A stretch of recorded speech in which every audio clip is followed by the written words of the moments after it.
Major issues हैं। पहला ये है कि जो मैंने डॉक्टर साहब से भी बात की, इनफैक्ट मैं डीसी साहब से भी बात करूंगी अभी।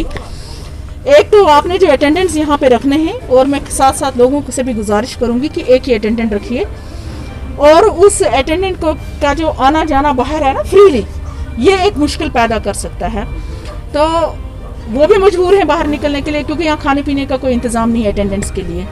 अब इन्होंने कहा है कि कोई इन्होंने प्रोसेस किया है, यहाँ कोई कैफेटेरिया जो इनकी बिल्डिंग है इसमें ये शुरू करेंगे। तो मुझे लगता है डीसी साहब को मैं भी कहती हूँ, इमीडिएटली सबसे पहले जो first thing they have to do कि जो अटेंडेंट्स हैं उनके खाने पीने का इंतज़ाम यहाँ होना चाहिए। इसी मजबूरी में इनको जाना पड़ता है मार्केट में और इधर उधर। दूसरा, स्ट्रिक्टली जो है एक ही अटेंडेंट अंदर रहेगा। यहाँ जो सिक्योरिटी वगैरह है उनसे मैं कह रही हूँ, डॉक्टर साहब से भी मैंने कहा कि ये इनका जो मर्जी से आना मर्जी से जाना, कभी एक आता है कभी दो, जैसे खुदा न खास्ता अल्लाह ताला रहम करे, इनको सबको सेहत दे, जैसे कोई यहाँ पिकनिक है, ये नहीं होना चाहिए। Only one attendant with patient. दूसरा, साफ़ सफाई का बिल्कुल ख्याल रखना है, क्योंकि आज डॉक्टर साहब ने कहा कि पहले हमारे पास मेन पावर नहीं था, लेकिन अब है इनके पास थोड़ा बहुत मेन पावर। तो मैं इनसे गुजारिश करती हूँ साफ़ सफाई का ख़ास ख्याल रखें। पेशेंट्स को कुछ थोड़ा बहुत मेडिसिन की कमी है, वो पूरी होनी चाहिए, मैं बात करूँगी यहाँ से जाते ही। उसके साथ साथ मैंने इनसे कहा कि जो आपके पेशेंट्स के साथ जो आपके अटेंडेंट होते हैं, उन अटेंडेंट्स की इम्यूनिटी बनाने के लिए इमीडिएटली उनको कोई दवाई दी जाए।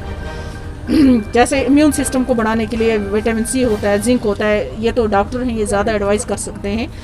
तो पेशेंट्स के साथ साथ अटेंडेंट्स का भी पूरा ख्याल रखना है कि ऐसा ना हो खुदा न खास्ता जो है वो बाद में इन्फेक्शन इनमें आए, उनका केयर करना है। तो ये 2-3 इश्यूज़ थे जो मैंने इनके साथ किए, और इसके बाद मैं डीसी साहब से भी बात करूंगी। मुझे लगता है मेरे आने का यहाँ फ़ायदा ही होगा, और मुझे लगता है कि इस चीज़ को सीरियसली लिया जाएगा।